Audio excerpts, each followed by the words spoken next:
Angus, you know what to do. Right, before we get any more gold. Clap us in. Happy New Year from the Whisky Stories podcast. Here we are, crammed into the tiny little room, the dugout, sandwiched nicely between the bar and the gents' toilets. Lads, I've got Angus, Ali Baxter, Ross Barr and Chuck Kerr. We're here, it's New Year's Eve. Yeah. We are counting down. We've got about an hour and a half, if recording goes correctly, until the bells. It's We're about here. 10:30 on Hogmanay. There we are. How are you getting on, Angus? I'm absolutely fantastic. Great. I'm delighted to be back here. I've had a few days back in Northern Ireland, but I'm here in Diggers and it's fantastic amongst the drams. It certainly is, and for those who are watching on our YouTube channel, be wondering why is Ross looking so sharp and smartly dressed. As we did tell him it was formal this evening. We said it was going to be a formal party, and Ross has got his full kit on. He's gone for the double tartan there, aren't you? This is my hip suit. Is it? Yeah, this is my sponsorship work suit. Brilliant. Well, you're looking grand. I got body wear and all that. That's fantastic. And we've got drams in front of us. We've got a bottle in front of us. This is actually our second. We've finished the first bottle between sort of 7:30 and 10:30 on New Year's Eve. Number 64 of Number 69. 64. There you go. But we're joined by guests, distinguished guests, people who we've had on the podcast more than once now. We've got Mr. Ali Baxter. Ali, how are you? Very well. All the better for being in such esteemed company. How are you? Oh, absolutely fantastic. Here we are. In fact, you know something, Ross? It was exactly a year ago tonight that you and I sat in here Was it? with my current wife, my current sister-in-law. I think Fraser Soonis was with you. Of course. Yeah. Yes, is correct. Yeah, that was Hogmanay. I got a row. In fact, we almost started the year on the wrong foot because it felt like that had been a coordinated and pre-planned. But it was not. No. no. What had happened was we decided to have a quiet one. Of course, back then, not knowing that my wife was pregnant. Your now wife? My current wife, yeah. Current wife was pregnant. Basically, we went to the Cali sample room. We were in the house, and I said, look, let's get out of the house. Let's go for a drink someplace. Let's get moving. And we went to the Cali sample room, and I thought, well, we're here, and we had a few drinks, and I thought, I can't be this close to Diggers on Old Year's night and not manage. So I convinced them, let's go for what? I promise, one, maybe two. Yeah. And we were stood at the bar, and I think you popped through because I think you heard me. Or I heard you. You must have heard me. Aye. I was having a romantic evening with Mr. Soonis, as mentioned, and I had a miniature of Milburn 1964, which was a distillery that neither of us had ever had before. So that was a deal. I kind of brought this old miniature off of an auction and said, we'll have that at the Bells, and we might as well go to Diggers while we're waiting for it. It was a pretty good night. I No think better place to be. Absolutely. Well, I overheard you, and I think I popped my head through, and you're in the dugout, and I thought, well, you kindly welcomed us to join you. We sat down, and I think we were here for a good wee while, actually. We were. That's what whiskey's all about. Absolutely. But we also have Mr. Chuck Kerr. This is what whiskey's all about. Mr. Chuck Kerr, he's joined us. Chuck, how are you? I'm good, yeah. A little bit hoarse in the throat. It's been lots of shouting the last couple of days. You know, family time and all that. Yeah. But yeah, no, apart from that, I'm good, man. Yeah. Santa good to you? Medium, I think. Half of my gifts didn't arrive, so Santa said they got stuck in transit. So whether or not they do appear, well, they're not going to arrive the next hour and a half. So I'll be looking forward to next year for my presents to arrive. That's the way to do it. Get them in the sales, Angus. Yeah, absolutely. Old chestnut. There's a question. Actually, I've not asked you this. Did you get any whiskey for Christmas? No. Did you ask for people not to get you whiskey Yes. for Christmas? Me too. Yes. Are we all in agreement? No, I did get whiskey for Christmas, but I kind of asked for it. So. What did you get? Well, I asked and I didn't ask. So I asked my sister, and she got me a 10-year-old Glencadam. Because I just, Bourbon cask? just, what do you want? I said, 10-year-old Glencadam. Give me that. Lovely. I'm going to really piss Angus off here, sorry. Laura, my current wife, got me, on request, the signatory 13-year-old Mystery M. Mortlach. Excellent. Mortlach.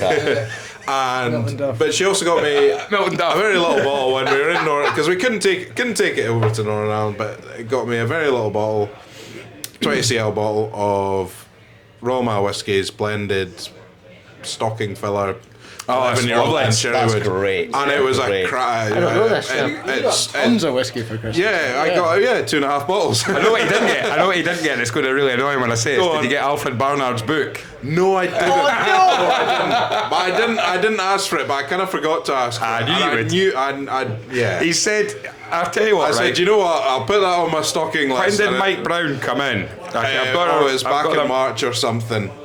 No, Mike Brown, February. End of February. Since the end of February, Angus has been saying, I'm going to get Alfred Barnard's book for That's that Christmas. for Christmas. When's your birthday? 30th of November. Oh, Jesus. I've got a long old wait for that. No, Not looking I think I'll have to, blow away the cobwebs and open the wallet up myself there. That'll be a sight to see anyway, that's for sure. yeah. But if Alfred Barnard's listening, The estate of Alfred Barnard. we'll get you a signed one. That is going to be remarkable if they will do that. Chuck, did you get any bottles for Christmas? No, I didn't get it. My family decided a long time ago that I will never receive whiskey as gifts. Which would make sense. Yeah, because I've only got about 180 unopened in the house, so Yeah. more concern. I give it out. I give my dad whiskey every year, 1 or 2 bottles. So I went and got him the Roma Whiskies, the 16-year-old Glentalkers they did. I love that. Yeah, it's an absolute banger. Glentalkers is such a great spirit as I'm well. glad you said it. 'Cause I was Glentalkers is Charles Kerr's naughty little secret. Is it? I am genuinely not knowing that. Yeah. Absolutely love that. I Yeah. think I owned 1 bottle in 2016 and I boasted to be the premier collector of Glentalkers in the whole of the world. Here, here. And now I've got about 20 bottles of them. Wow, brilliant. If anybody has more, please write in. Don't let me know because I've already got a problem as it is. More, so actually, more yeah. talkers. Yeah. Well, that's like, is it David Lyons, who's a listener of the podcast? He also is a contributor. Frequent contributor to Yeah. the Facebook group. Glenn Geary. That's Yeah. he is obsessed. Yeah, If- it's a geary. Yeah.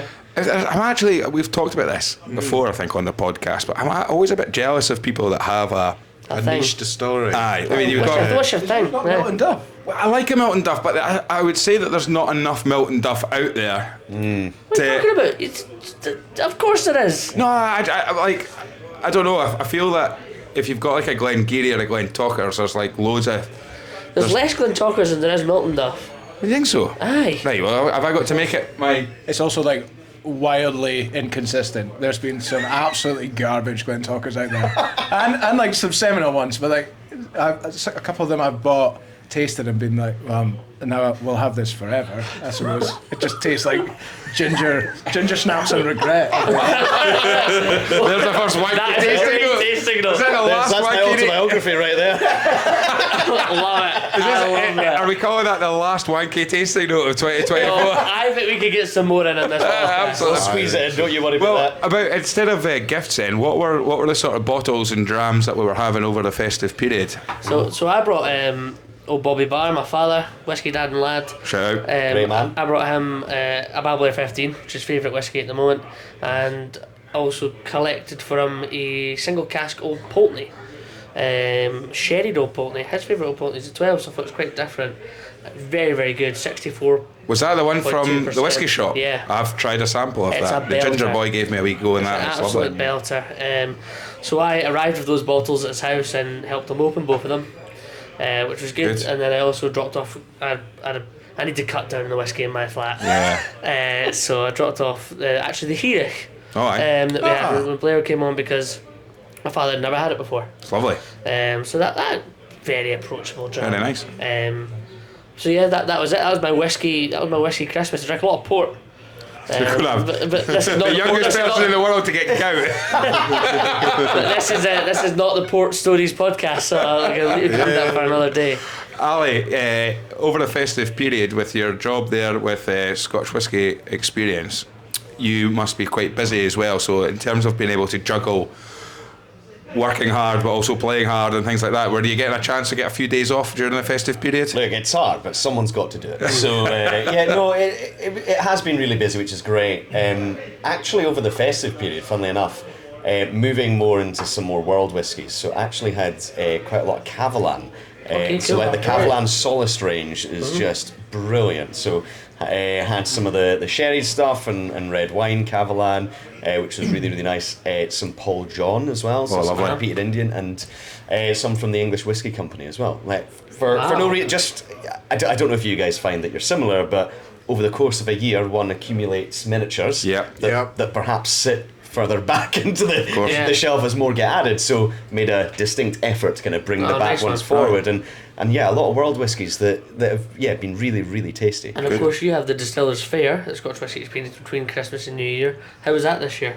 Really good, yeah. So the first day was great because it seemed to be just naturally a lot of the kind of smaller, independent, younger distilleries there. Any new brands there this year? So Woven has joined us recently. So Hazel was there, so it was good to catch up with Hazel, and a few other the newer ones. Unfortunately, Alex Thompson was there, so people have to listen to him from Glenturret. But actually, he brought along some cracking stuff. He had a peated 14-year-old from Glenturret, again heavily sherried, which they're pretty famous for, which was super, super tasty. Yeah. But yeah, it's Distillers Fair is always great. The people who are hosting it, the brand reps, get to talk to people at a fair who are not usually whiskey drinkers. Yeah. So it's bringing in a completely new type of energy into a whiskey event like that. So it's great fun. The second day was my favourite. Angus and I went on day We 2 of the Distillers Fair. We actually recorded a podcast, and I think rather. We lost that recording, if you remember. Is that recording being lost? Well, I think rather unfortunately. So that was what Monday the 30th. And you know why it was lost. What a laugh we had, I guess. Well. What a great time we had. It was a great. Last year it was the first kind of. Our first episode. The first time you'd been. In fact, last year's one we get muddled here, but last year is what I was referring to. We went, Angus and I went along. That was our first. I think that was our first outing. It was the first episode of 2024. First time we'd left Diggers, I think. I think it was. Yeah, we had a lovely time. We met Cody Reynolds was there. Reynolds but of course, was back then the podcast had only really we started the podcast in November, and so that was us sort of mid-November through to, so that was the first the last weekend or last few days of December. It was great. But what about yourself, Charles? Did you have much whiskey on the table at Christmas time? I bought I clearly shows where I did most of my shopping, but I bought the Roma whiskey, the stocking filler blend. So that was handed around mainly from me to me in the house. That was great. I mean, from my understanding, it was a Edrington malt packet.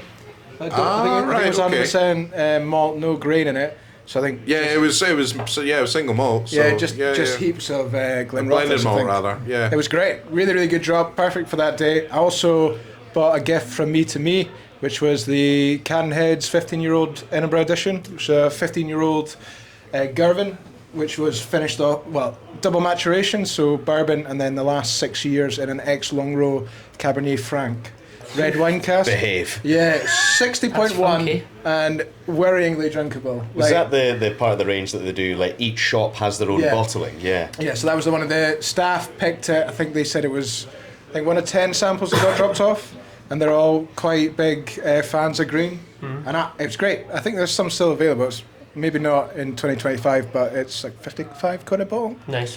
Banger. Absolute banger. You've always gone to Cadenheads and picked up some weird and wonderful stuff. Yeah, I went pretty ham during COVID. I was buying Tennessee whiskies and 32 and 34-year-old Canadian grain whiskies, which at the time were about 90 quid, 100 quid. Yeah. And were really okay, I think. And then the old manager was really, really kind to me, so I always used to buy 1 or 2 bottles, and he'd be like, take this, and walk away with a 28-year-old mini of Highland Park. Just like, thank you very much. But they've always done really, really good stuff, and really sound staff. Confusing interior design, but a really, really great shop nonetheless. It's a shop I've never actually been in. No, I've not been in. I need to make the effort to go in. You've had Tom on the podcast. So I might as well go in. Absolutely. I mean, for me at Christmas, aside from the only other thing I bought was, again, I was away from my whiskey collection, which isn't as big as anyone else's in the room, but I bought a kind of half bottle of Blackbush because I was in Northern Ireland. And I just had some whiskey gingers with that, and it was great. Love it. Yeah. Nice. I got hammered, as is my own tradition at Christmas. As is your right. What, 5-gallon jug of hot toddies? No, well, actually, based on that, It's not made an appearance this festive season. I actually think I'm going to make it a new. I'm going to make it a new tradition in my own household that I will spend Christmas Day mastering a cocktail that is whiskey based. And basically, what I decided was, as some of you will have seen on the Whisky Stories Facebook group, I got a pint glass, some ice cubes, some sugar, some whiskey, some bitters. How is it, Angus? Orange bitters. Sugar water. Angostura bitters. Orange Angostura bitters. Right. And then whiskey of your choice. Well, and that was it. And so the whiskies of my choice were the Mother Lover, Woodrow's Mother Lover, which we're actually drinking. I think I've got a couple of floating around on these tables somewhere. There's 2 of them. But yeah, a real firm favourite. It's actually something that we've only just recently tried. It was I think it was a Collectors Club episode that was the first time I'd tried it. I think I had them side by side, the Signatory M and the Woodrow's 9 had that, and it was a bottle of the Whisky Stories podcast Rare Find release, which we have sitting in front of me. Delicious. Absolutely delicious. I do have to question something that caught my eye after you started recording.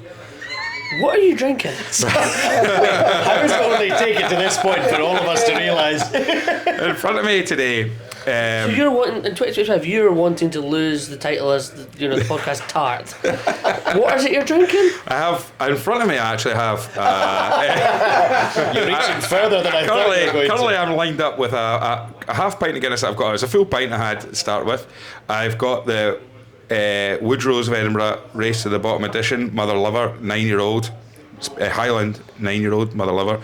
I've got a firm favourite from one of our independent indie bottler spotlights, which was a Glasgow peated 5 from Finn Thompson. Oh, great. Really good. Very good whiskey. I've got the exact same thing in front of me. There you go, Not great. the Mother Lover, Angus, but the Finn Thompson. Finn Thompson. Get away with Yeah, this. I saw that straight away and went And for it. Right at this on point, the off. I said this to the lads before you arrived, Ross, this evening on New Year's Eve.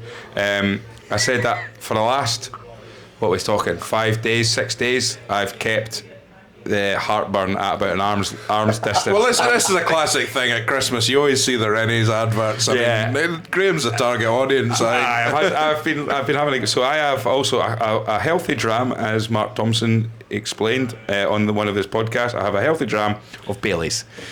Just to Bailey's where Gaviscon dropped in. just to keep it away. And it's, I like a Baileys. you like a Japanese slipper. You like 1980s Malibu. Have you tried much of the whiskey cream liqueurs? Magnum. Magnum is. Magnum, I'll tell you this. Yeah, worth a mention. Bottled in Kirkcaldy. Yeah. Is that right? Yes, There you bottled go. in And Kirkcaldy. I've had as well, I was given a bottle and I did really like it. It was Cool Swan, which was an Irish Well, I've one. never heard of that one. It was very nice. It was kind of a bit creamier than your Bailey's. Irish It was cream, innit? It was a bit sweet, if we're being honest, but it was very nice. So I I believe believe the Magnum was always believed to be Benriach. Well, it's the only Magnum is the only cream whiskey liqueur with 100% Scotch whiskey in it. Alistair Baxter is nodding ahead. Even the Edgedower. Oh no, hang on, was that not on the mic? No. Wait a second. Edgedower cream liqueur presumably has Edgedower in it. I forget. Don't mean to fact check you there. I don't remember what it's called. Do you know? It was called Edgedower cream liqueur. But is it still being produced? Yeah. So we. Right, well, Magnum. So Magnum. what I was nodding at was the fact that it was 100% single malt used in it. Maybe Absolutely. not I'm the only not one sure on if the it's market now. Who knows? No, it's the It's only the only one. Apologies to Edgedower, but That's okay. And my personal choice would be Arran Gold. Yeah. really? Well, that's the bollocks. Is it? Aye. It's very nice. Absolutely. Once visiting Lochranza, went to the fantastic wee cafe facility in the distillery and had Arran Gold ice cream. Oh, aye. Mammy daddy. Do you know, Aye. the really tricky thing is that I know Glenmurray have a cream liqueur, but I can't remember what it's called, so I can't shout Right, it so out. I've talked a lot of shit. Yeah. Effectively. But I think you've opened up a bit of a discussion topic, and I think it's one we maybe have to ask on the Facebook group. What is the ultimate whiskey cream liqueur? That's a great shout. Aye. Because There are some I great have ones. to admit, my knowledge doesn't really extend beyond Baileys. I have to admit, I don't want my knowledge to increase on this matter all that. No, Graham's. I'm very jealous of Graham's Baileys. I think after the recording finishes, once the bells toll, I'll be going out. Baileys at the bells. What are you two like? He's a got a lot of peas in a pod. Go the other end of the whiskey spectrum. Like, is this a foot in the door for people? Is this if you were to get 4 cream liqueurs, one of them Baileys and 3 of them an Edinburgh or a Magnum, whatever that looks like. See what people actually enjoy. And I wonder how often Baileys would actually be at the top of that list. I remember having the Magnum and thinking it tasted more like whiskey. Oh really? And then actually thinking that this could be a bit stepping stone. And also, it is a festive thing to have, and also whiskey liqueurs are a good stepping stone in general. And it's money going into single malt distilleries. Absolutely. Well, I've actually been to the bottling plant where this is done, and what makes the bottling plant there so special is the fact that it's been purpose built for Magnum, in the sense that you're right, there'll be other distilleries like Edinburgh, Glenmurray and a few others that will do maybe a whiskey liqueur or a cream. But your biggest issue is and this is where we're going to get really technical and geeky to finish the year off. About this. But basically, what you've got to think about is the vatting systems here. Is if you can imagine, if you're an old distiller like Glenmurray that has one vatting system, and you're going to do a run where you're going to have to fill one of those vatting systems up with cream and sugar and stuff that's going to be really sticky and a real pain in the backside to get cleaned for then replenishing to use on normal distilling processes, it's very, very tricky. So basically what these guys have done in their warehouses and sort of factory area in Kirkcaldy is they have separate, and it's been a huge game changer for them with business, because they do not just Magnum stuff, but now they have the separate vatting systems.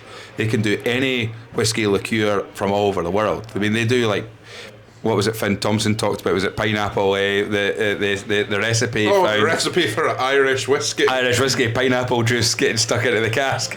long before there was SW regulations or any sort of. But basically, the guys that were telling me that was there when I went to visit them, they were telling me that, you know, they get orders from all over the world, the States, all these different places, where basically they're saying that it's alcohol or whiskey really that gets put in with like apple flavouring or anything like that. So sticky pineapple stuff, they don't need to worry about the concerns if you're Glenmurray or Edinburgh. The cleaning process that would have to be done to make sure that there is no. But I don't. So this is just my question. I assume that that was previously owned by Brown Forman, because as far as I'm aware, it's no longer owned by a whiskey company. Magnum. Like the Magnum was sold to individuals. Yes. But who still maintained a contract with Benriach. Must be. I don't know that. All I know is that the bottling plant in Kirkcaldy used to be owned by Benriach. Yeah. It used to be owned by the company, and no longer is. That's interesting. It's well worth trying if you've not tried it before. Yeah, I'll admit that. Keeps the heartburn at bay for me personally, and obviously I have to say that is not medical advice.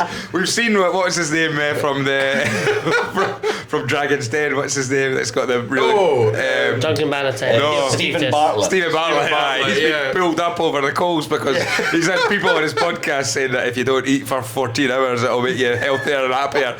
I cannot categorically tell you that Baileys will keep the heartburn away. Oh, for sure. But it helps me. And what if you don't mind me say that this, like, a cream liqueur could be some people's first whiskey experience of 2024. Yeah. What is all of our favourite whiskey experiences that we've had? So forget the actual drams themselves, nice. but is there any occasion, any particular location, or? I guess it's suddenly starting to sweat here. Hang on a minute. He's come out with something that I should have come out with. He really has.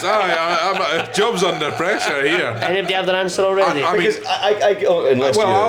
go first. And what I will say is that this year for me has been one whole whiskey experience. Bear in mind, we basically only really started the podcast last October. Very nicely put. We had a couple of months of, doing a podcast, but then this whole year has been There's more whiskey experience than this last year, and there's been in the rest of my lifetime. But for me, I hope I'm not stealing Graham's thunder here, but I would say my highlight was. Don't worry about him. You're first. No. Well, this is what I said. For Whiskey Fringe for me was a real highlight. Because, You also now can't use that. By the way. but you know, I mean, I've been to whiskey festivals before, and you know, Fife Whiskey Festival and Whiskey Festival, fantastic experiences. Really enjoyed them, but there was something about, I don't know whether it was the time of year, whether it was in August in Edinburgh. Obviously, that's a special time, but just the amount of people, you know, exhibitors there, and just the range of exhibitors there. People that maybe you just met that first half of the Exactly. year. That was also the other. Yeah, you're absolutely right, Ross. Because not only what was quite special about it, it was our first time there. We were there going for the first time, didn't really know what to expect. You always remember your first as well.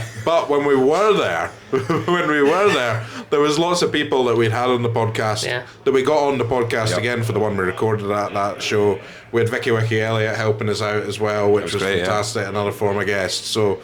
It was brilliant. I am never going to miss it. It was a really tremendous day. Brilliant. That's a great answer. That topped it for me. And it was a great podcast. If you haven't listened to that podcast, it's a bit all over the place. You can hear the boys getting a wee bit tipsier further and further through. I wasn't there to take care of them, but it's well worth a listen. And if you want to learn about Ardbeg and that periodic table, it's really entertaining. Well, that's what. If I actually look back, here's my editing page from the Whiskey Fringe, and Chuck can clarify this. I put the picture up.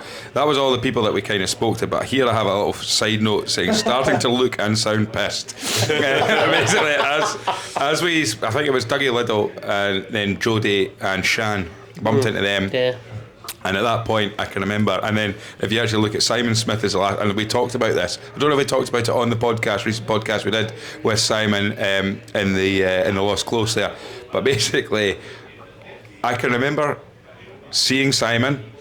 I can remember sort of saying, it's Simon Smith. How are you getting on? I can remember asking him like, how you've been at a few of these. How do you approach a day like today? But then when I saw the clip, when I was sitting there with a few days later with all the different clips we'd created, and I was like, Simon Smith, it was like 15 minutes. I was like, I can't remember speaking to Simon Smith for 15 minutes. Of course, drink responsibly when you go to these things. These things aren't about getting absolutely hammered. But from the Whiskey Angus, you're right, that day that we tried, and of course it was a great day. One of the real treats of that day as well, or two treats I'd say. First of all, one treat was the uniqueness of the Whiskey Fringe, where they do the half-time orange. Yeah. We'd heard about this, and if I refer back to... We were well briefed, I would say, by Ross Barr that we knew to make a good choice. Well, the choice that we made, the first... I've been doing a bit of preparation on this show for 2024, looking back at all the different episodes. The first mention of this whiskey, I believe, on the podcast was Fraser Souness's episode. I would have been. And it was actually Fraser's second dram of his 3 drams, a Tomatin 36. Ah, okay, yeah, that was a cracker right now. And that was our go-to for a half-time orange. However, I don't think I even gave you an option. I said you have to have Tomatin 36. But what I would say on that side of it, which maybe ties into why it was such a great experience as well, is it was our first experience really at going to an event where so many people kind of did know us, and it was and I don't want to sound, I hate the idea of being like, oh, we're getting exclusive this, we're getting exclusive that, but you all know yourselves. You felt included. You felt part of it, but also it's the under the table stuff. We've all been there. Yeah. Not stuff you should really broadcast on a podcast. Because then you're not going to get your under the table stuff next time you go. But no, we were lucky. We were very lucky because there were people there that were like Stuart Dick, for example, from Torraveg. Yeah. He just walked round where we were sitting. It was a lovely day, if you remember correctly. He just walked round with a bottle, a couple of glasses, sat down, said, "Right, lads, want to have a chat and a dram?" Yeah. And it was Torraveg. It was actually the Torraveg half-time orange. Yeah, that's cool. And we bumped into Mark Thompson, who was there with Duncan Taylor, and it was his half-time orange we got to try. So we were very, very... I mean, to be fair, Ross, you were running late, so you would know. But when I was greeted coming in here, I was offered a dram and things, and you're right, it's like you feel part of that community where it is. It's maybe not necessarily always under the table, but it's that kind of like that knowing look. Oh, it was lovely. Right, I know that we can have a good chat about this. They're genuinely happy to see you. They want your opinion on their brand of their whiskey, and it's always a good conversation. But there's also a danger, and I think what's nice about something like the Whiskey Fringe is that when you go to these things, there's always a danger where you stick to what you know as well. So what you could end up doing is you could say, well, there's Alex Thompson from Glenturret, so we'll just go and stand with Alex Thompson and try a few drams from him. There's Mark Thompson. There's all like Stuart Dick or George and Rachel from Fragrant Drops, Woody's, and what have you. But it's also good to go around new people and network as well in that sense. And it was nice at that stage because, as I say, this time last year, I guess, when we went to the Distillers Fair, you're going up to a few people and saying, we're Graham and Angus from the Whisky Stories podcast, and everyone's going, never heard of you, mate. Because we had like 10 listeners. Right? But I mean, not that we're big time celebrities or acting big time or anything like that. No. But there's faces that you to see. all of you though, that the fact that was only a year ago when you first really started to now. It's a very good experience to choose. Ali, what's your whiskey experience of the year? You've had? A very long story short, I had, believe it or not, although I look a lot older, I had my 30th birthday this year, and I was driven up the north coast via, through Tane, went to Glenmorangie, Bubbler, and all that kind of thing. Lovely. But what I didn't realise is I was being taken as far away from Speyside as possible because my second family, if you like, Margot, Skye, and Paddy had organised a surprise party, and they thought, if there's anyone coming to this, on their way here, they're going to go to a distillery. So they decided that Paddy was needing to drive me as far away from Speyside as physically possible. But eventually, when I did come back, I had a load of pals there ready to greet me, and we had a couple of drams in the hot tub the night before, but to wake up, to drive to Speyburn and have a kind of 46-year-old single cask Speyburn. Cool. But I'm not usually a massive fan of older whiskey, to be totally honest. Younger stuff is usually something that I would kind of go towards. But a 46-year-old in a distillery that I hadn't been to, which is it is a stunning distillery. I don't know if any of you been to Speyburn? Never been to Speyburn. So when you go through the distillery, the artwork that's around the distillery has been made by the distillers. Oh wow! So they have put their own time, effort, and money into making it look as great as it possibly can do, and it's just a phenomenal visit. And there's parts of the distillery that hasn't been touched since the kind of 40s, 50s, 60s. It's brilliant. So for me, just kind of seeing all my pals, having them nearby, but all of us kind of charging it in a Speyburn distillery and trying to dram like that. Is it a distillery that's open to the public? It is, So you can book and get onto it. It's and I cannot recommend it enough. And I know across the road you've got Glen Grant, which is also fantastic. Distilleries in Rothes, but a hidden gem for sure. Really? Speyburn, brilliant, really good. Now, actually, you're talking about sitting in a jacuzzi. Has reminded me of your What 3 Drams, actually. I do that quite a lot, to be fair. Something about Dalyuen is in my head. That would be correct, yeah. Can you remember your What 3 Drams? Oh, great. So I believe, is one of them Bailey Nickel Jarvie? No. Oh, God. Oh, no. That's not a great start. No. Now you. I could remind you. So basically, Ross has hit the nail on the head. There's a story of sitting in. There we go. There we are. Something's happened next door. But there's a story, if I remember correctly. Happy New. Oh no, that's not. They've gone early. Well, first what it is it Bonne Nuit to our French listeners. New Year in France. There we go. It's Happy New Year in France. But I'm thinking about a cigar, a jacuzzi, and an American tourist or a Canadian tourist. I tell you what it was. It was the. Oh God, what was the blend? The. No. J&B Ultima? No? No. Oh God, what was it? Well, wait a minute, because did you not try and sneak 6 in? I think I had about quite a few in there. Is it Dalyuen 24 signatory? Oh, yeah. Now, I can remember this story. It was somebody rowing you over, or taking you in a boat to an island and sitting down and having a dram. No, can you remember that one? I don't remember that. It was a wedding you were going to. It was a wedding that you were going to. Looking at the Dalyuen distillery while having a Dalyuen in a jacuzzi. That's the 24-year-old signatory one. So the next one was Rassi inaugural. Oh yeah, Because of our pal. One of our good friends, Ian, who worked on Razzie. But that was when they were filming SAS Who Dares Wins, and we had lots of very hungover people strewn across the island. That the folk that were working for the SAS at the time had to drive round and pick all of us out of bushes before they started doing their filming. And I've never seen Ant Middleton look so angry in my life. all of these work for the SAS. So And your final one, Glen Murray 10. Berry Bros. Need I say more? Ushkabe bottled it when in the pub. That was an absolute banger. Foam bananas. Yeah, I would say banana yuzu. Yes. He's trying to squeeze them in now. Banana yuzu. I've got all of that in the house. How good? It's Really? an absolute banger. That must be the last unopened bottle of it. I mean, I was given the great. dregs of a bottle of it 6 years ago. Yeah, well, I was there the whole time, so when it released, I was like, I'll be having one of them. That was a great drum, man. That's so Great good. dram. Yeah. Oh, Sure. cracker. It's good. So, Chuck, have you got? Well, you've obviously been a busy man this year. Oh, you've been. What's your whiskey experience of the year? Man, I had a pretty great year. I want one answer. Yeah. I If you want the 10 answers, go to the Charles Kerr podcast. I mentioned it when I was on the first time, which was probably when I got to do a tour at Chichabu. Oh yeah. That's cool. It was a very, very lucky situation. I'd emailed them, they didn't get back to me, and I just drove and was going to take a picture of the distillery, and then Global BA came out and said, "What do you want?" I said, "I'd like to see the place." And she said, "Yeah, right, I've got 20 minutes." So she showed me around. Wow. I had about 1 million questions, couldn't remember any of them, so just continuously going, "Can't believe it. It's amazing. Can't believe it. Can't believe it."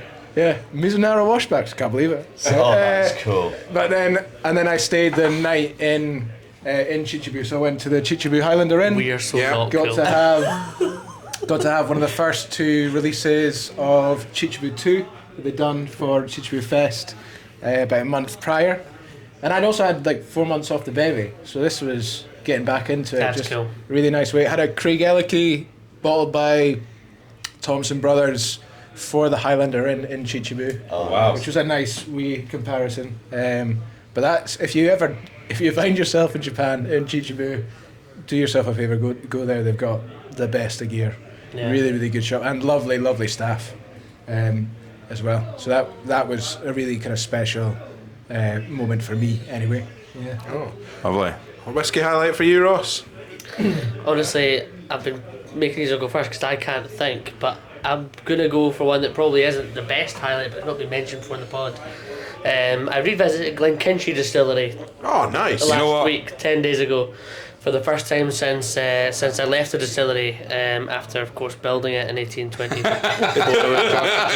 Were you wearing that suit? It was a long time ago. It was Milton back then, wasn't it? It was. It was Milton. That's my ultimate pub quiz question. Ali's referred to as one of only 2 people in the world who've ever got it correct, with some hints. Yeah, I went back with good friend Steph Anderson, who's now the Diageo portfolio ambassador. I went on a normal tour at Glenkinchie and just soaked it all in. Yeah. Signed some autographs, take some photos, you know, it's like... Did you have that kind of, not quite full circle moment, but did it kind of feel like, you know... It was, there wasn't many people still there from the time that I was there, because it'd be 130 years old. It'd be 200 years old. No, from when I was there during COVID, there was only a couple of people there, but it was really good to see familiar faces. We had a wee charcuterie board and talked about the drams and came back into it. It was a nice wee... spontaneous 2 days beforehand. Do you fancy coming to Glenkinchie on Saturday morning? Yes, I think I do. And I think sometimes those unplanned little whiskey trip, even if it's something that is familiar, was good. Well, I mean, I suppose that, like, from your own point of view, it wouldn't be top of the list of places you would want. Like, not that it's bottom of the list, but it's just the fact that you would 100%. Be like, well, and sometimes there's a danger is it's so close to home. And I would say, Ali, you know, from it must be a challenge for Scotch whisky experience where you're looking at it going, like Angus and I openly talked about, I think before at your episode, we talked about the perception when you go up into the Royal Mile and into that area. It's like tourist trap, I wouldn't go there. And then you go and you realise that this is an area that's created for the industry, by the industry. Totally, and I think that's where, like, I know that Diageo have put a lot of time, money and effort into their new visitor centres, and I think that's the idea, is that is the foot in the door for so many people to like. It's great having drams and it's great sharing drams with people, but what's amazing is when you have your best friends getting that whiskey bug as well. Yeah. And so if we can facilitate that, if some of these Diageo distilleries like your Glenkinchie or Clynleash's can also facilitate that and make it not just about the spirit, but about, you know, the overall experience, and that is taking so many boxes. That's how you get that little itch that we have all found. Yeah. That itch of, I want to kind of pester you and find out more, and you want to tell me because it's what you're passionate about, etc. So it's I feel sorry for the tour guide that had to take you around though, because you'd have just finished up everything. No, that was that. I mean, Back in my day. actually, Famously, you did try and tell Cameron Ewan that his favourite whiskey shouldn't be his favourite whiskey. it's not his favourite whiskey. Should have been that. Gonna Have 40 is not his favourite whiskey. He thinks it's his favourite whiskey right now. But he's wrong. He's wrong. I've had that whiskey with him twice, and he really, really loves it. And it's maybe his top 3 whiskies. I'll accept that. It's not his favourite whiskey. I know it's his opinion, but my opinion, his opinion is incorrect. Frustratingly, right, I'll let you. Right, so I've been doing a little bit of research on the Whisky Stories podcast. I've been looking back, what 3 drams and stuff like that. And annoyingly, there's a few connections that I've missed, and I like to be on the ball. If someone says, "Oh, I've got this," your memory's that, really good for it. yeah. Aye, But good recall. looking back, I think we'll let you in on a wee secret here, right? And Cameron will be really cheesed off, but actually, Mark Thompson put Bunnahabhain 40 as his third 3 dram on his first episode.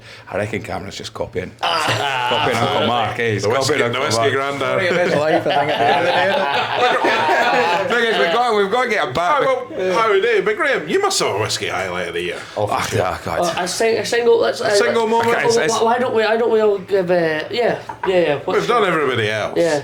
It's hard. I mean, look, we started this podcast not really knowing what we were going to get, and this year we celebrated the 1 year, the 52nd episode. Here we are, New Year's. Angus is right. Whiskey Fringe was absolutely fantastic. You look back, our first, when we were on the train going through, drinking the Ballantine side by side off to Cooper to go and work on the Glen Wibis stand at that was Cooper Whiskey Festival. I mean, basically, you got to think about it from my own point of view. Maybe I think Angus is the same. As like Distillers Fair was the first festival that we'd ever gone to, and that was a year ago. Yeah, well doing the pod, because you've been to Edinburgh Whiskey Festival, we weren't doing the podcast at the time. No, I like Chuck's pointing out, be on brand, bringing out a bottle and stuff like that. I've been very fortunate this year. I bottled my first cask, a little Lindores Abbey firkin there. It was nice going up there and picking up the bottles and just thinking, wow, these are actually cool. these are cool. But I think the pinch yourself moment was when we did our first indie bottler spotlight, and I think at the Kilderkin with Woody and Megan, and we've done September, October, November, December now, and I would say that I remember in March kind of floating the idea, probably in this room, just being like, look, August, let's see if we can put an event on where people would actually come along. And the fact, I never forget, like, people buying tickets and you're thinking, oh, fuck. People have bought tickets now, and it was the range of people that turned up that night. People that I'd never ever met before, people that I'd decided made a conscious effort to put in. And do you remember the two girls that were late? And I don't know to this day, and shout out if you ever managed to listen to the podcast, but I think we floated it on Eventbrite, I floated it on quite a few Facebook groups and this, that and the next thing, and I think these two ladies that had decided to come along had probably just seen Whiskey Tasting Royal Mile, and I'll never forget their faces when we were the chat that we were having about it. And it was when I was going around and asking everybody how you getting on, and I asked them, and I think they were travelling or what have you. They didn't speak English as their first language, shall we say.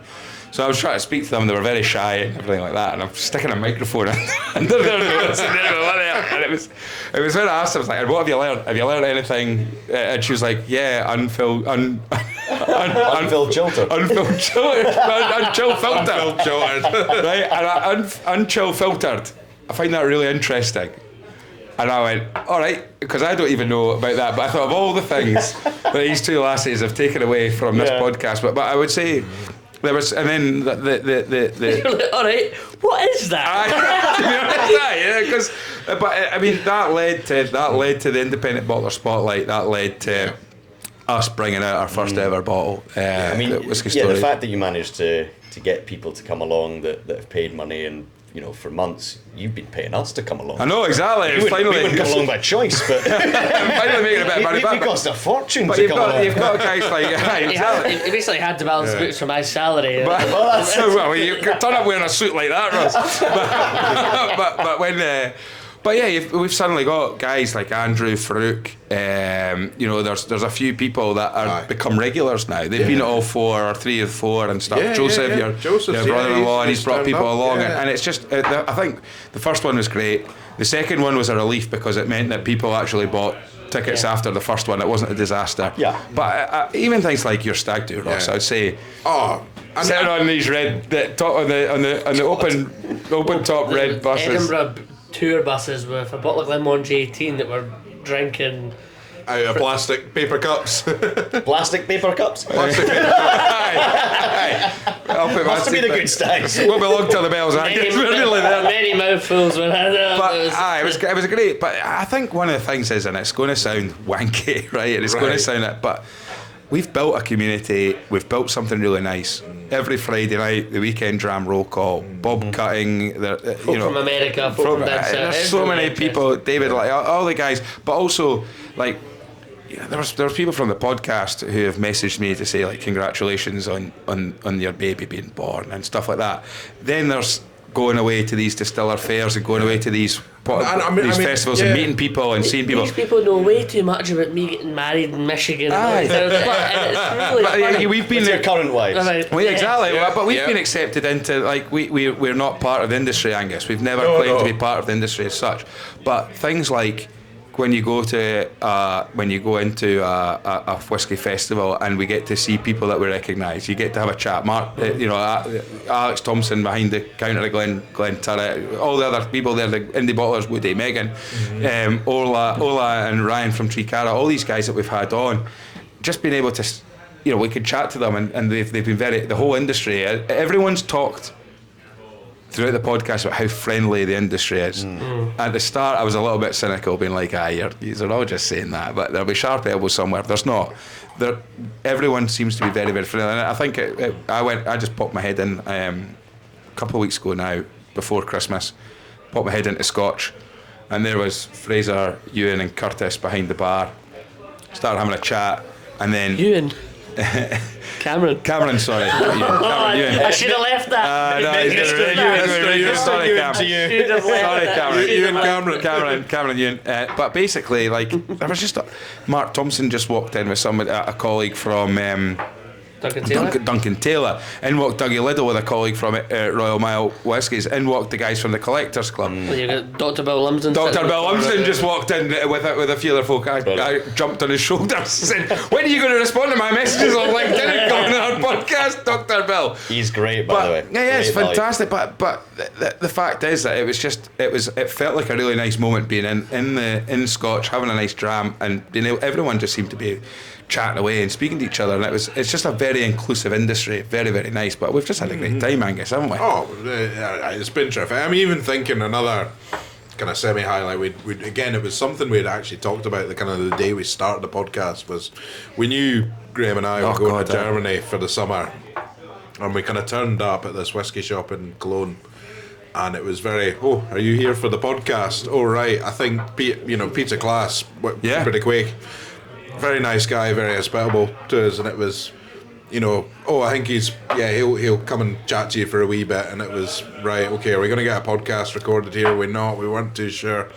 We started chatting to Peter, and we chatted longer than we thought Peter would be willing to chat to us for, and then other people started turning up, and actually in an odd sort of way it almost ended up as the first live show because there were about Kenny from Dranmore, Kenny McDonald, that's it. And by the end of it they're about in the kind of shop and tasting area by the end of it there are about 15 people, 20 people there listening to us, chatting away to us. We were speaking to them, local Germans, guys, Scottish guys over for the Euros. Guys from who's the guy from? He stays in Dortmund, from Boz, which is a bonus. The bonus. The Boz, yeah. Appreciation. And we saw him at We saw him at Fife Whisky We saw him Festival. at the Fife Whisky Festival. And as well. but basically, it was such a strange thing. Was there we were in March and Fife Whisky Festival, standing there at the Glenwillis stall, and this guy's come up and he's got his Boz T-shirt on, and there was about 10 of them, and he says, we're part of Boz.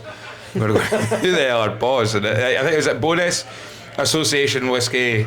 Appreciation of Whisky Society. That's maybe? it. Right, so great guys. But this guy was telling me, I stay in Dortmund, and I stay in Dortmund, but I'm over for the Fife Whisky Festival. I thought I'd come over, and I'm originally from Bo'ness. I'm part of the society, whatever.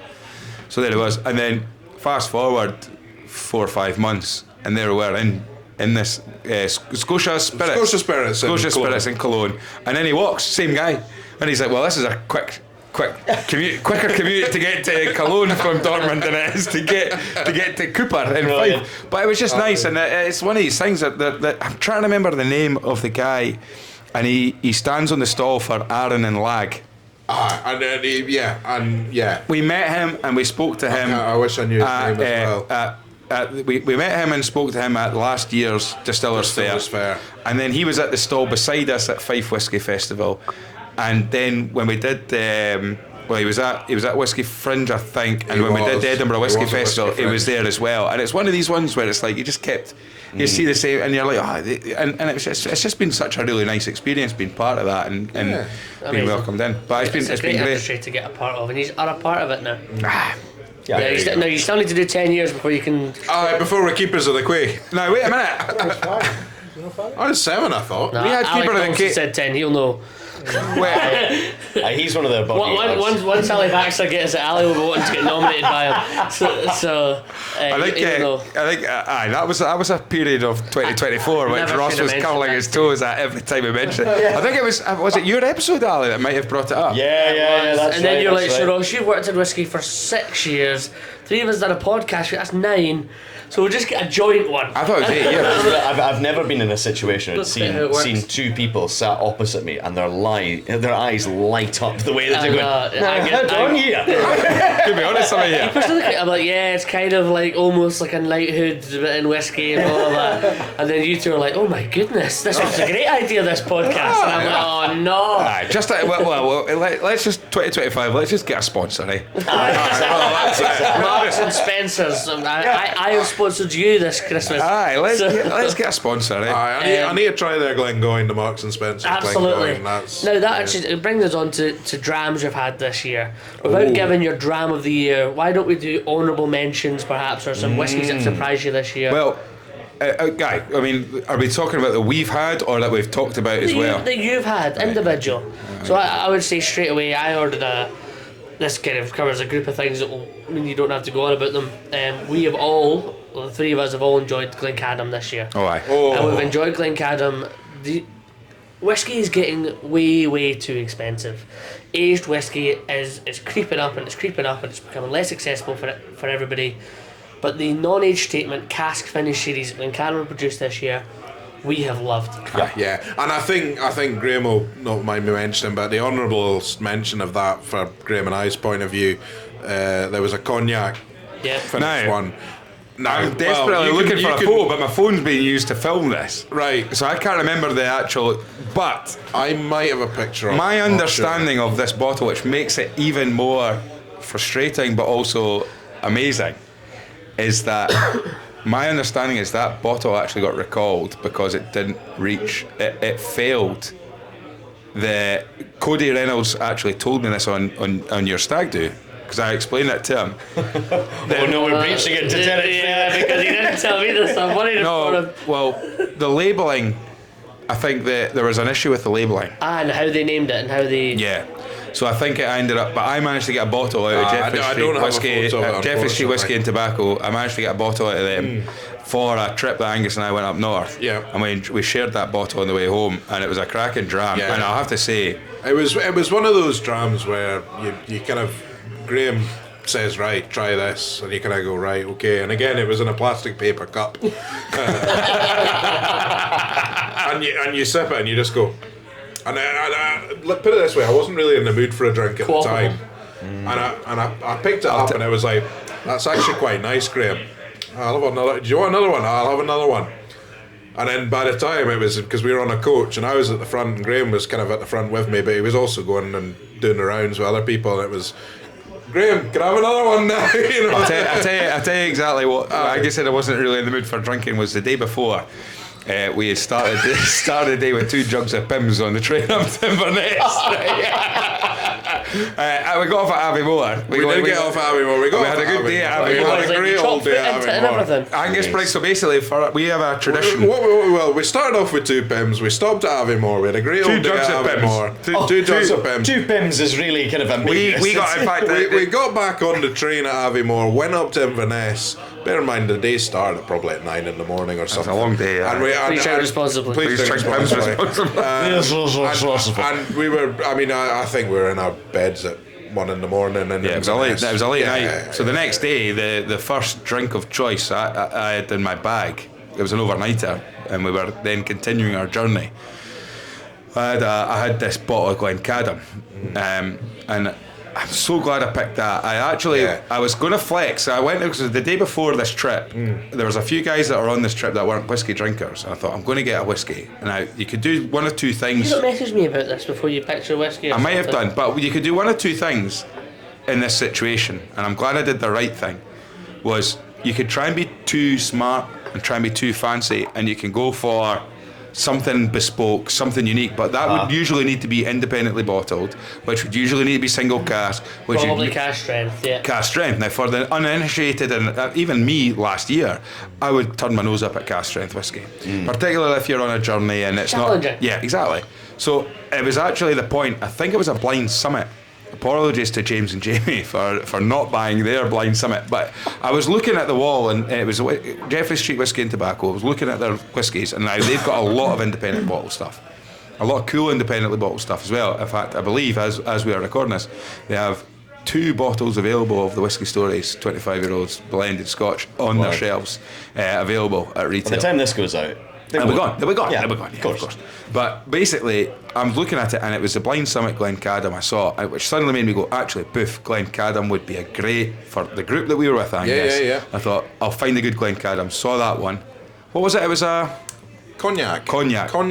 Red label. Yeah. I can't remember the age of it. It was like a kind of red-orange label. About 85, 90 quid. Well priced, and I thought, this will do nicely. And so to go back to the original question was, when we do a trip with the Pimm's, it's usually 2 bottles of Pimm's, 2 bottles of Pimm's, 2 bottles of lemonade. 2 bottles of lemonade. So somebody brings them, somebody provides the jugs and the ice, and Angus brings a vacuum pack of cut fruit. I provided the whole lot.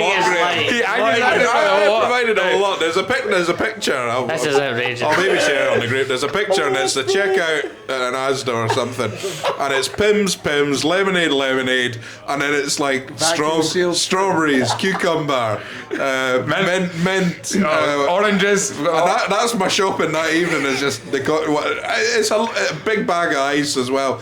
There's a lot of effort that goes into this. Can I say? So when I was I've never been a Pimm's drinker, but No. when I was a kid, my old man used to have barbecues. on the farm. I knew it'd have Pimm's. Yeah, but his recipe is like something I've never heard before. His was a third Pimm's, a third lemonade, and then a third vodka. God! Right, that's next time then. And then you do all the fruit and everything. And I remember I was like 15 or 16. I was purely serving. I was not imbibing.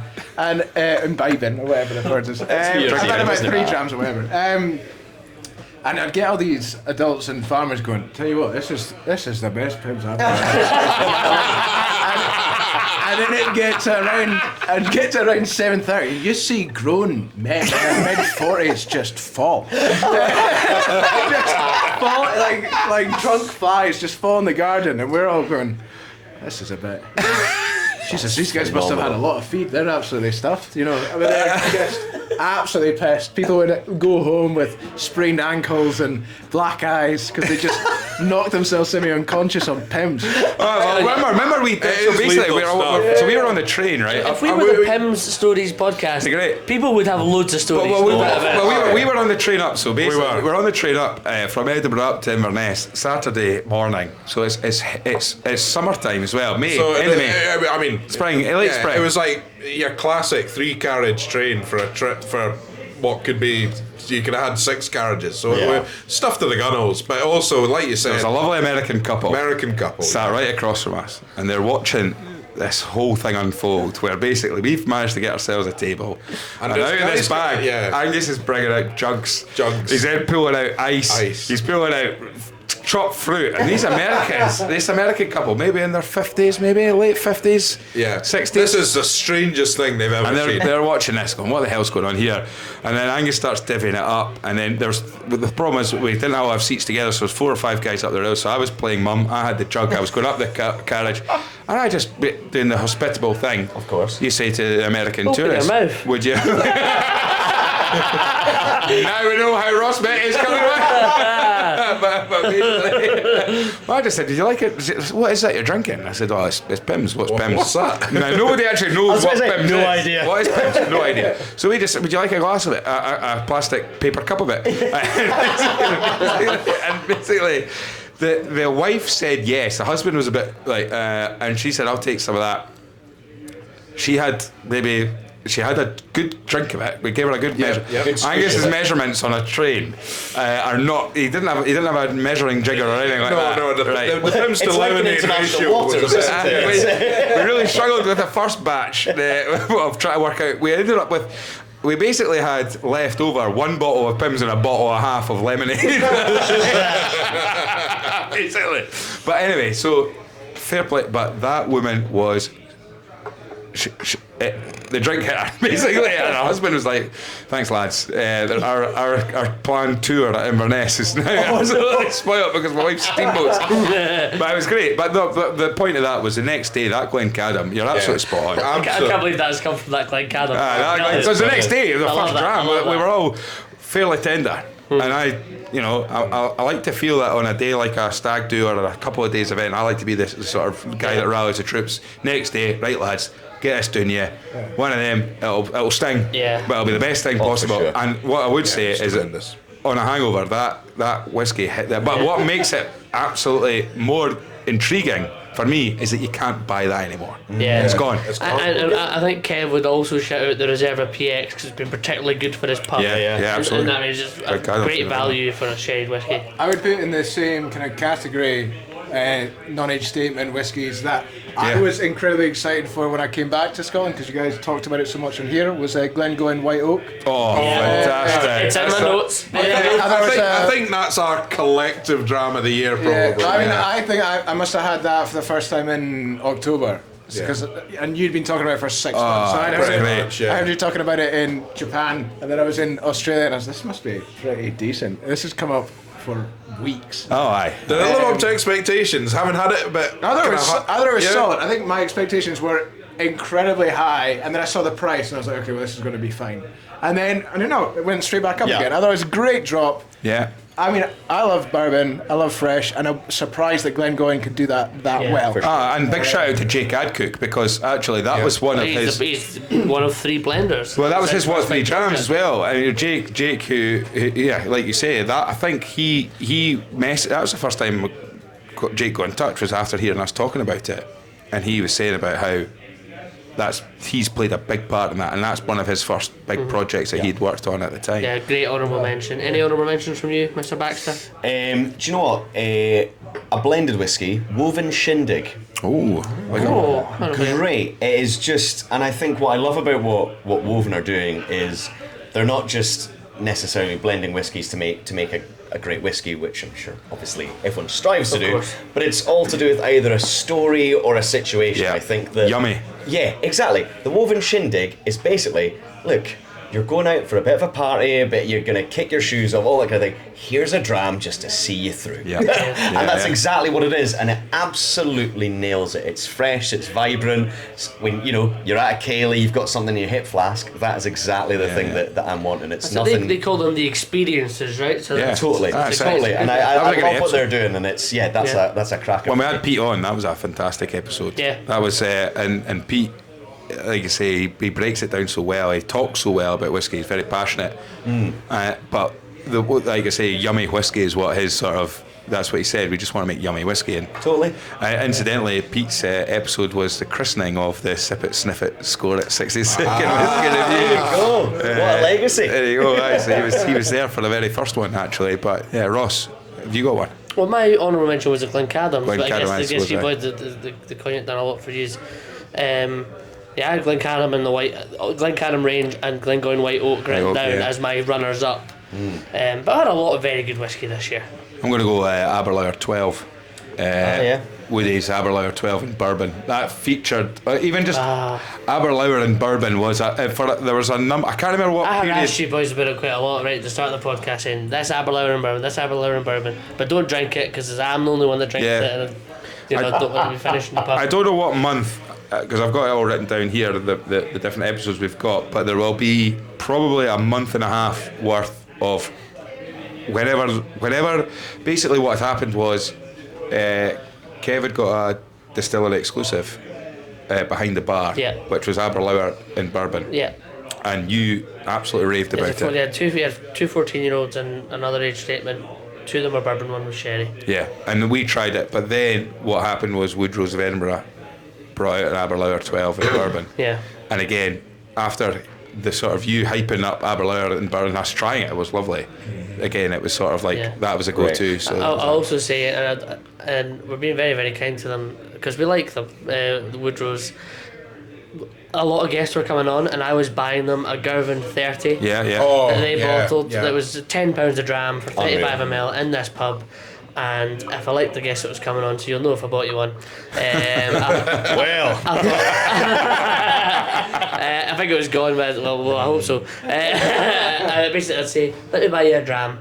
And it was a crowd pleaser. And grain whiskey in general is featured heavily in the podcast. It's no longer cool to like grain whiskey. I'm actually going to start to dislike grain whiskey again. Are you going back around because I thought I was really cool because how I was about a year ago.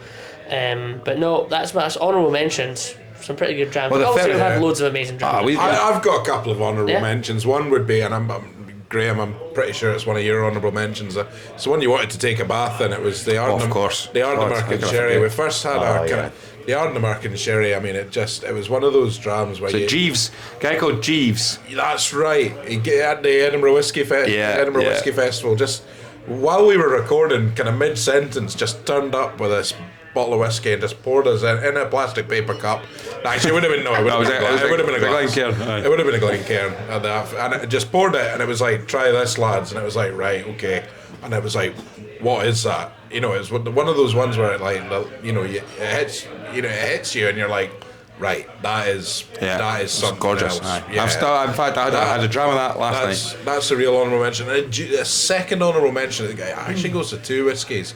Graham and I, again, it's not a podcast related one. Graham and I went to a whiskey tasting with a good friend of the podcast, Greg Urquhart, at the Scotch at Balmoral, Glenmore, and there were two drams that he had that just stood out to me that day. There was the first one with the Old Ross Dew. The Old Ross Dew. He started with an Old Ross Dew. Oh yeah, boy, lovely. And it was absolutely, it was one of the best. It's the best. Probably, I'm going to say it. Probably the best whiskey tasting I've been to was that one. Wow, there you go.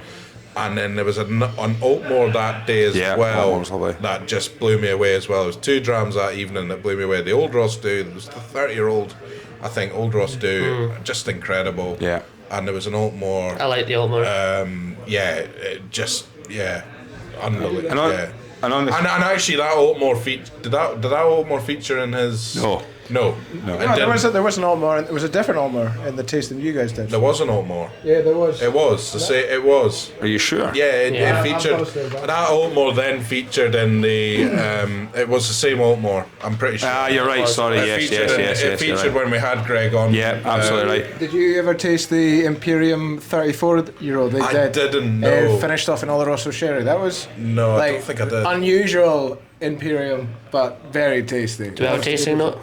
You've not got a lot. Here we go. I'm not going to taste enough for it. I just know it was good. Yeah, it was really good. Really good. But I mean, I think something I'll mention as well on behalf of Angus, who I'm going to credit Angus with selling this out because it was the first time that this independent bottler had ever the fastest selling bottle that they'd ever had, and Angus was an early adopter to this whiskey.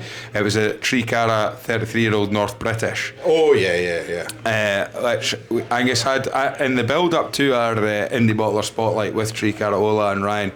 Angus had on 2 episodes back to back, or 3 episodes back to back. I think so. He Yeah. had it, and then Ola turned up at that tasting, and she said, "Actually, do you know we have no more stock? We hold no more stock of that." And I bought. I think you might have said it earlier on, Chuck, gift to yourself. I bought a good few gifts to myself. And 2 of them, again, an honourable. A shout out to Jeffrey Street Whiskey and Tobacco. They had 3 bottles of the 33-year-old North British left and 2 bottles of the Aberlour 12 left, and I decided I'm going to take all of them because I know that they'll be good to have for later days. But aye, fantastic, absolutely fantastic. I might have to test your editing skills now because I'm bursting for a pee. It's the 31st of December. For Christ's sake. Well, you better. Brilliant, well done. As we're about to do our personal drams of the year, if you can, and it's okay if you can only put it down to 2. I'm not giving you more than 2, Chuck, so just decide. No, that was his what? No. Totally different. And also, he was wrong about one of his whiskey stories. so it's one of those things. Also, we've just Mr. Baxter's first time you're trying our blend, 25-year-old blended whiskey, one of 69 bottles. Yes. At 43.8%. We would like your honest opinion and your child care tasting note if you could come up with one. Does anybody have their dram straight away? I mean, Angus kind of gave me mine. Was the Ardnamurchan Sherry. Ardnamurchan Sherry. It's the only dram. It's the only dram I've ever said. Fill a bath of that. You see, your messages came in and you said, lads, that. I have found a dram that I actually love. And it annoys me because I'd love it to be a bourbon cask.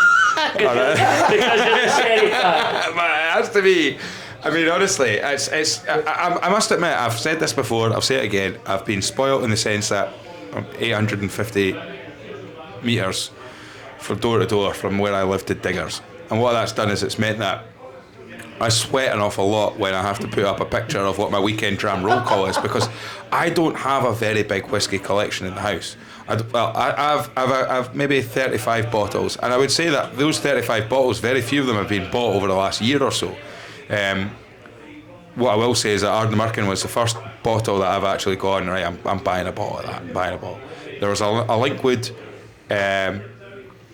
was that a tasting with the single cast did a tasting? How many drams are you going to do here? I've just told Chuck you can only get 2. Right, fine, Ardnamurchan. I know it's your you go. podcast. No, Ardnamurchan Sherry, I'll go with that. The first dram that you've ever had that you went, I'm going to go home and buy a bottle of that. Well, not just the first dram. I've had other drams where I've bought a bottle of it, but most recently where I've gone, I'm spoiled. We could come here and we could try dram after dram after dram. Do you think that your personal journey in whiskey, and your understanding of trying cask strength whiskey, trying maybe younger whiskey, that's a non-age statement. Yeah. Is it high strength? I don't know. Yeah. Couldn't tell you. But you would have looked at me like before we met and before the podcast. You would have said, "How old's that?" Yeah. The bartender would have said, "I've no idea," and you would have said, "I'm not having that." Yeah, I'll be honest with you.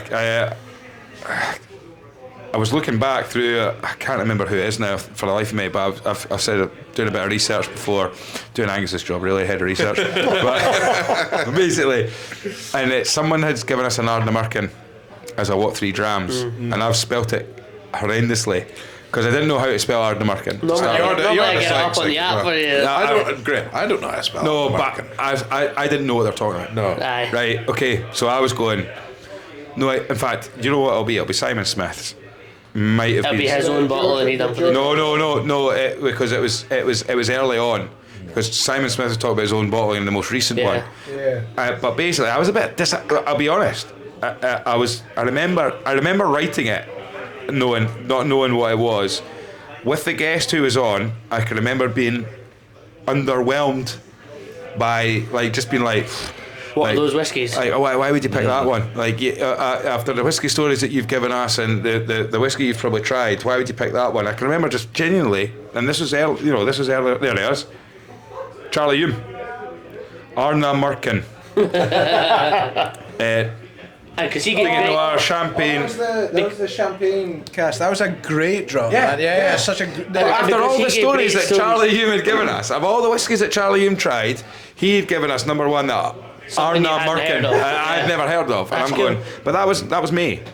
So that was when we recorded that. What was that Audemars? Because they've done a couple releases of it. Paul Leon's. Paul Leon's. Aye, that's exactly what it is. Yeah. I can read dyslexic writing as well as anyone else. Yeah. Paul Noir Champagne. Good old champagne. That's a lovely one. But my point is, like, that is, you're right, it's a sign. The fact that now, in May this year, I was saying, what the hell was that? Like, disappointed with that as a What 3 dram. No, it's in your gaff. Now I'm wanting to fill a bath. Yeah. Full of this stuff, and Great I'm answer. excited, really excited about what they're coming. That's a great. I think we should also, depending on your story, we should probably vote on a podcast winner of the Dram of the Year. So that's a very good Well, no. story with it too. What I would like to do is, before we run out of time, because we are fast approaching midnight, but Jackie Bird is. we want to go. knocking at the door. What 3 drams? A dram of a What 3 dram Okay. of the year as well. Okay. Okay. So my dram. We've got 2 former guests as well, so we're going to have to feel obliged to pick them. My dram of the year is from a distillery that I knew pretty much nothing about. What I did know about it, I didn't necessarily think that much of, and it was a Ballindalloch I had this year. It was a Ballindalloch bourbon cask, 61.5%. 2016. And it blew my socks off. Still haven't tasted any of their Blew stuff my yet. socks off. And done a Great. sherry cask and a bourbon cask release at the same time. And sherry cask was good, but the bourbon cask was so good that I was annoyed. So you're going for the sherry cask? No, bourbon cask. Bourbon cask. Sorry, good. No, no. That I was at a tasting and a wanky tasting note came up, and I can't remember what the wanky tasting. It was a Mark Davidson tasting. Yeah. The first time I tried that. But somebody in the audience at that tasting, and again, please drink responsibly, said this is whiskey for kids. Yeah. He said that. It was tropical. It was a youthful version of a long fermentation based tomatin style refill casks. It was all about the spirit, and it was like, this is going to be a really exciting distillery, in my opinion, for the future, based off of that. All I knew before that is that the current king opened the distillery, and I was like, what the fuck's that about? The current king. The current king. Current king. Sausage fingers. He was the current Prince of Wales there. He was the current Prince of Wales at the time. Oh, so he was a Prince of Wales when he opened it. He was the current Prince of Wales at the time. That was like the ongoing thing whenever I went to a whiskey distillery. All the time I was at Scotch, and I was like, all right, when was Charlie here? Likes a dram, is There's it? the cask he signed for us. Yeah, Just- I've been down at Bladnoch and there was casks for him as I well. remember Yeah. Ben Romack, and there's the cask. There'll be a few in Isla, I'm sure. He gets Oh it. yeah. Aye, I Lefroy. feel like he must have just gone through the warehouse in Lefroy and just, Sign a few gas. whatever they let him but touch. despite that, When do you love get him on the Ballinol. podcast, Graham? Surely. Go to Balmoral Castle. Balmoral Castle. Do a Royal Loch A Royal Lochnagar special. Okay, The next special what's your release. nomination, Charles? What's your favourite? What was your winner of the year? Best time you had this year? I would say one of the drams I had that was immediately like, I need to get a bottle of this. I brought it on here, and that was the Starward Bourbon Cask number 2. Oh yeah, that was Brilliant. Star Wars features so much on this podcast. Yeah, a distillery I didn't really, to be honest, I didn't really have high regards of. And then when it was in Australia, I think one of the first days I went to see our mutual friend Ferg at his place of work Top had the twofold, and I was like, this is fine. Yeah. And then I had about 10 other Starwards in and about Melbourne, and I was really impressed. One of the best tastings I went to. But that was a great drop. Fully bourbon matured. Something I would expect more from Starward. I would like to see more, but completely opened my eyes. And it's, for me personally, you were saying it's been a very big year for you, just learning about whiskey and I guess losing the sherry tart image. I'm trying. I'm the peated prick at the moment. Well, for me, it was. He's a peated pretender. That's it. He pretends he likes peated whiskey because he wants rid of the sherry tart. Yeah.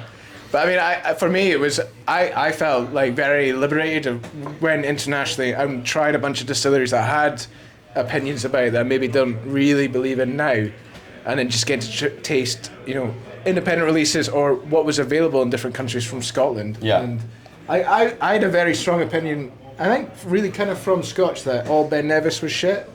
And I'm so incredibly wrong about that. There's such phenomenal Ben Nevis. I like Ben Nevis. Yeah, I've even just like the 10-year-old. It was again a long time ago. The first cast strength release they did, I was not a fan of, and I stand by that. But It tastes like grass. yeah, but I like grass. So that was. But it tasted like grass that had been. Yeah, it was like talcum powdered grass vibes. Yeah. It was not good. It was Grass not of the good arts. grass. Yeah. I mean, I suppose Star Wars played a big part of the podcast because I think we've Everybody's been in Australia. so many, like George Keeble, George Cable, Simon Still Smith. there for a while. Yeah. Obviously, Simon's knowledge when it comes to Australia, and Simon's knowledge in general is intimidating, if anything. The last episode that he was on was phenomenal because he just really does take the pretentiousness away from it and makes it so welcoming. It's also annoying. I would like for him on occasion to say something was shit, but it just never happens. He's like, yeah, but there's a market for that. Yeah, Well, that's the thing, is that's his own business now. He can't rule out any Yeah, but I think potential he's work. also just a nice guy. but also I think what the problem you've got if you're Simon Smith is that he speaks so openly and so well about the fact that nobody he will die on the hill that says, and in fact we put a video out. It's one of the few times I ventured the Whisky Stories podcast onto Reddit. Oh God! Right, and I don't know Reddit very well, but I know that there's a lot of subreddits on whiskey. A lot of people will put their tasting notes and their reviews on Reddit, and I had a clip of Simon Smith basically saying that like there's no such thing as a shit whiskey. And his argument to that was incredible because he was saying that It's also personal. how can you tell somebody what they can and can't They tore enjoy? apart on Reddit, didn't they? Reddit did not take to that very well, right? But it was great because we got loads of clicks. But there was lots of there was Content's content. exactly. But there was a whole subreddit of people being like, well, he's obviously never tried this. He's obviously never tried that. This, that, and the next thing. And there was a lot. But if Simon's going to die on that hill, that you can't tell somebody. That's true. That he can't come out and say. Yeah. And I do think. I mean, it's a very fair point. No one, invests a ton of money, invests a ton of time, sources casks, leaves it to mature, and then by the end of it, they're going, oh God, I really hope people hate this. Yeah, exactly. It's such a fair point that anyone would hope to make something that would change someone's life, or they'd have a moment at a bar or around the kitchen table where you say, have a taste of this, and people think about it. Whenever you meet up with friends and say, do you remember that time we had that? And unfortunately, people do that with the worst whiskies they've ever had. I've done that with Amangeric. Amangeric sucks. Yeah, it tastes like my gym bag from school. I remember what size you were at school. You had a big boy. I was sweaty kit at that point in time. Even worse than that, it was like when you left your PE kit at school for like the holidays, then came back and you're like, okay. That could be the last wacky tasting note of the year. Amangeric tastes like you've left your PE kit at school over the holidays. But That's a great tasting. But I liked Simon Smith's episode that he did do in it was January last year, this year, right, sorry. yeah. But basically, it was again one of the big arguments he said was that like pound for pound, volume of sales versus cost for the bottle versus how many people drink it. He said Johnny Walker Black Label has to be the best whiskey in the world. Yeah. And it's funny when you hear Simon speak, because when the way he speaks, the passion he speaks, and you're right, maybe He's very self-assured. He's exactly, and that's great, and fair play to you, because you have to be self-assured if you want to be in this industry, because if you can sit on the fence, you can be wishy-washy, I like this, but I like that, I like everything. But the way Simon spoke about the argument that he gave for that was very, very compelling, in the sense that actually, you know what, how can you say any other whiskey is any better than Johnny Walker Black Label? Yeah. Like, we've got the Glen Murray man. Aye, but How far along in the night are people drinking Johnny Walker Black? That's what I would say. aye, well, that's fair. It's a fair point. Yeah, no, Johnny Walker Black is a brilliant dram. Yeah, well, we're not one to follow it with Johnny Walker. No, I was going to say, I I know when I'm up against it. So. Ali, what about yourself? What you got? What's your favourite? Oh God! To do a little bit of service of the year at the Whisky Experience, we won a decent amount of awards this year, and for me, going back home after winning all the awards that we wanted to win and cracking open the Glasgow unpeated Takai cask, which was, do you know what, just a really interesting. And I love Takai, the Hungarian dessert wine that's sweet but super sweet, almost to the point where it's got a kind of funky savoury note to it. Yeah. With the Glasgow spirit, I think was amazing. It's a And great dram. had a fair chunk of that. That was the Ginger Boys.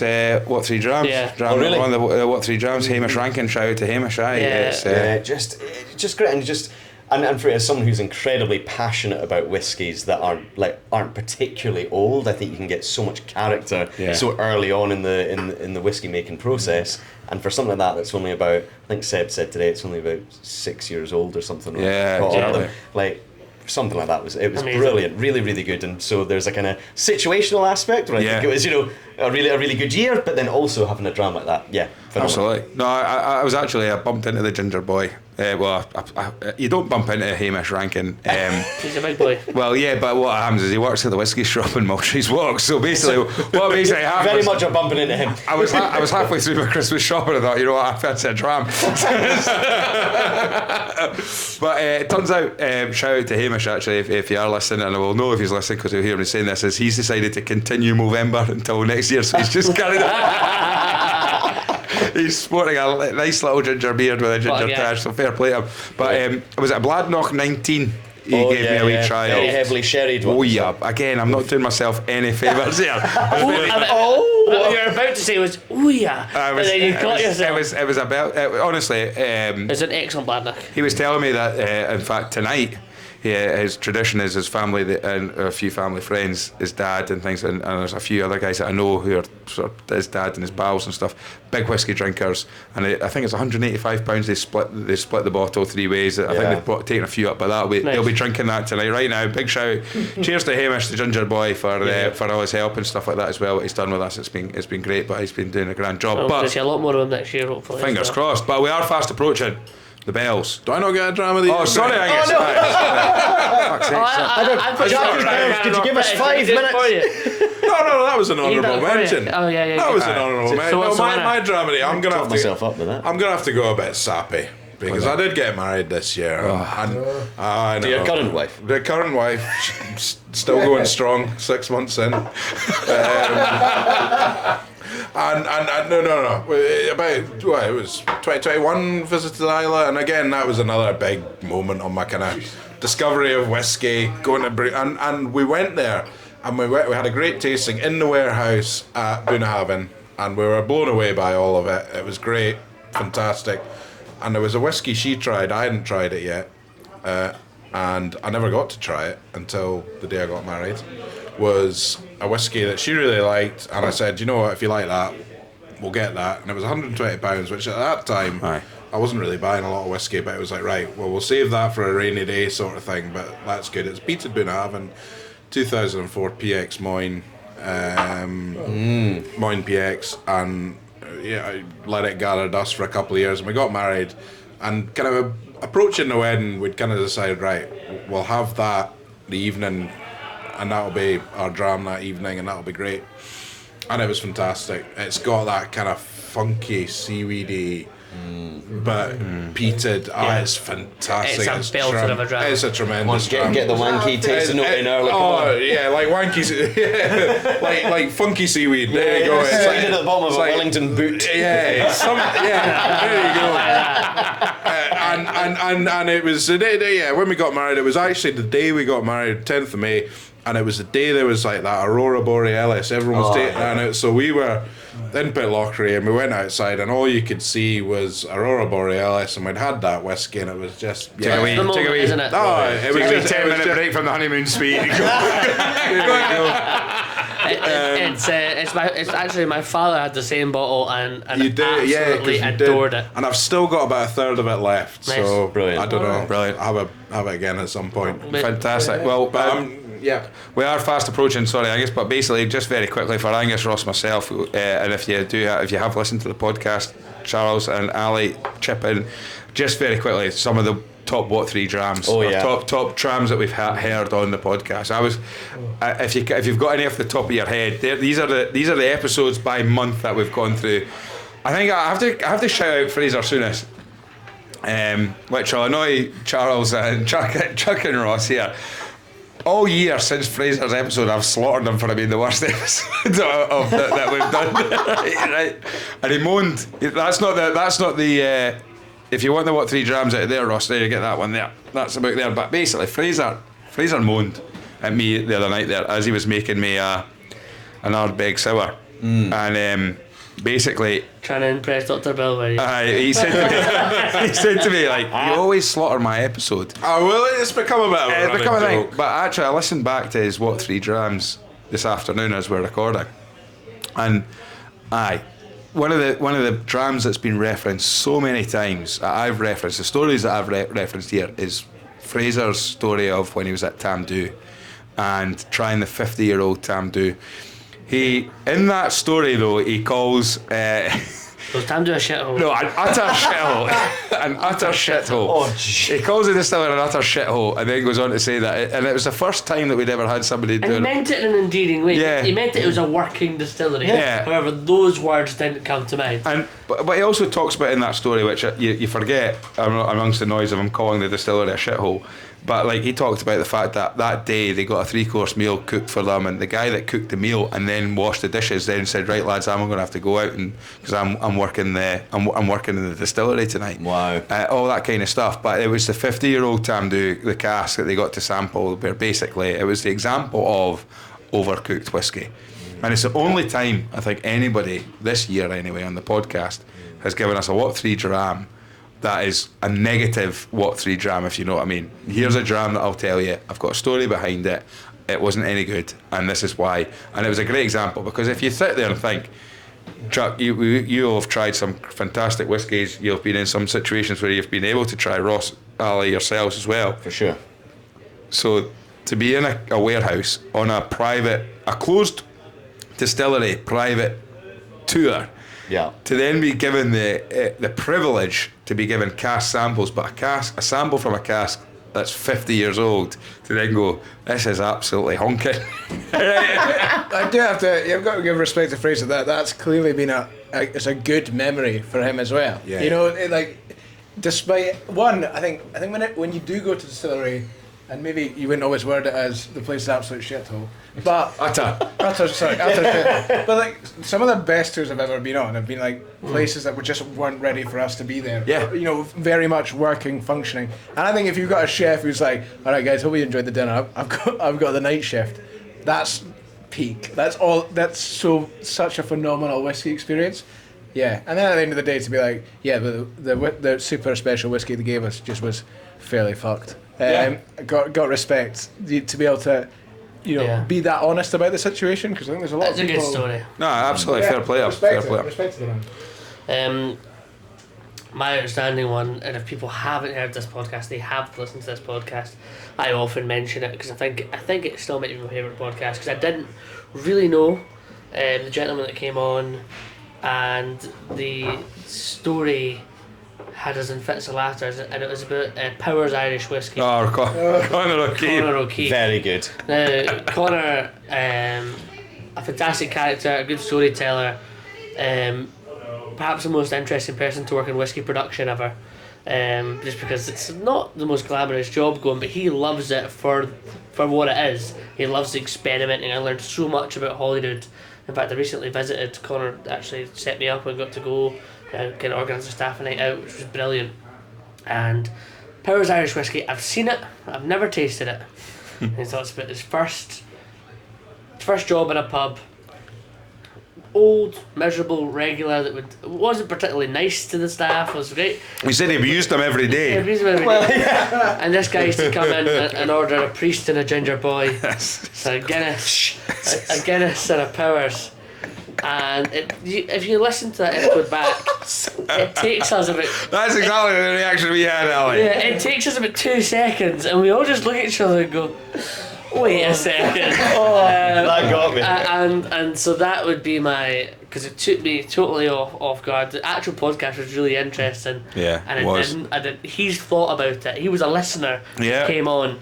He'd really thought about his stories, and that was a really good one. And Connor has actually invited us to the distillery for an Nice. episode in 2025, so we will That's be taking him up on that. Watch And this space. Big thanks to Connor for his he listens regularly and contributes to the group as well, Facebook group too. His knowledge is unbelievable, and I believe he's the man who started What About Glenburgie? He Yeah. did, 'cause he used to work. He was a bartender in Nauticus for a long time, Yeah. which was my local, and I'd often go in there and be like, "Oh, what have you got that's new?" And he'd keep on pulling Burgies out, Yeah. and I wasn't really much of a fan of them. He was like, "What do you think of that one?" And I was like, "Oh, it's fine." So, I have a couple of quick fires. so if that's okay. Right, Ali's got some. Ali's, what about Glenburgie? The answer is fine. No, there's been some phenomenal ones. I think I just had a bad experience initially. I think I had a couple of duds, and then Doesn't exist Take anymore. away- You don't get that burgers. no, you're absolutely right. They really polished up the game, I think. this is the As group. in up production for Math. Right, Ali's got some what's your quick quick fires fires? from a Quick listener. fire for me in terms of what 3 drams. I mean, if it's not been having 40, It's not been having fun. but also in terms of one that I think has been mentioned a lot. If a Glencairn PX isn't on there, I think is Yeah. like in terms of Yeah. value, in terms Yeah. of what Yeah. you get for it, yeah. the people behind it. I 100%. think it's got to be up there. Glencairn So, 15 was mentioned by Cody and Moa. Special Yeah. dram for them, their relationship. It was mentioned by Cameron Ewan on his first episode as like just water quality whiskey. yeah, Glencairn are just knocking it out of the park. Oh, Ian absolutely. Forteeth is just, and in terms of If your master blender is a wine guy, Oh. you're gonna produce good whiskey. For sure. We had. Now, this is the point of order I need to actually try and work out here because Dario, Mr. O'Seeley. Mr. Orsili, who was fantastic, the little bear that came on, That's it. and he was brilliant. I'm trying to quickly check. So Dario was on not that long after or before. Now wait a minute. Let me just. This is great. This is great radio. He was on the episode Jackie after, Bird's champing at the door of the now. the episode of before or after Eduardo. Yes. Well. So Is that what basically. you're thinking of? So I can't remember what it was. No. So basically between the two of them, Hector McLean Yes. and Dario both used a Gordon MacPhail Glenlivet. Oh yeah. When it was that than the George Smith ones, no. It I was. think Dario's was from 1943. Yeah. And I think, because basically I've got it written down here, Hector McLean, so what month was that? Sorry, that was July. Right, so Hector McLean came on and said, basically, it was a Gordon MacPhail 81-year-old Glenlivet. So Generations 80 is what Dario and I shared. I was given a dram of Generations 80. It was the oldest whiskey ever bottled. It was like 1940, and I, at 23 years old, was terrified to drink it. Yes. And felt that I had to share it with somebody. And Well, that, I don't get me wrong. I think as a 23-year-old, that wasn't your first experience with an 81-year-old, was it? That's a whiskey story. What I say. 2025. It's New Year's Eve. you're not far. You're not far off, Ali. So it was an amazing dram, because also it wasn't crap, and it kind of could have been crap because it was 81 years old. Nobody had ever done that before. But I think that meant a lot to Dario, because Dario hadn't joined our team yet. No, he was in the other bar, and you And invited I him went, through. I Yeah. knew he was interested. I knew he had a passion for whiskey, and I said, "If you've got a minute, come over here with me and have this dram." And I don't think he could quite believe what I was telling him. Yeah. Dario's English, so happy to admit, also wasn't great at the time. If he might have thought I was saying 18-year-old for all, because he was like, "What do you mean? Like, this is the oldest whiskey that has ever been bottled, Wow. ever." And I was like, "You're probably the only Italian who's ever tried it." He goes, "Me, I am the only Italian." And that was his thing. And I think he already was interested in working with us, but I think that sealed the deal. Brilliant. And I ended up So having a good. great year and a half working with him. Fantastic. Well, lads, we are fast approaching. So has everyone got a dram ready? We have Indeed. poured ourselves a dram of the Whisky Stories What a 25-year-old. stunning dram, by the way. Oh, well, thank you so much. What's your Genuinely. tasting note? For me, it's kind of Bakewell tart. It's got a kind of, and it's not just because we're in the diggers, but a wee jam tart kind of vibe to it. It's kind of sweet, but it's got almost like the burnt edges of a Bakewell tart. I like Fantastic. that. Have you got one more wanky tasting note of the year that you want to get out? If you could relate it to one of the hosts, that'd be great. Yeah. One more, Chuck. Give us one more. I don't really have one. I mean. Right. Get your glasses ready, lads. 5, 4, 3, 2, 1. Happy New Year! Ladies and gentlemen, boys and girls, no children have been listening to this podcast. Thank you so much for listening to the Whisky Stories podcast this year. 2024 forgot I never brought to mind.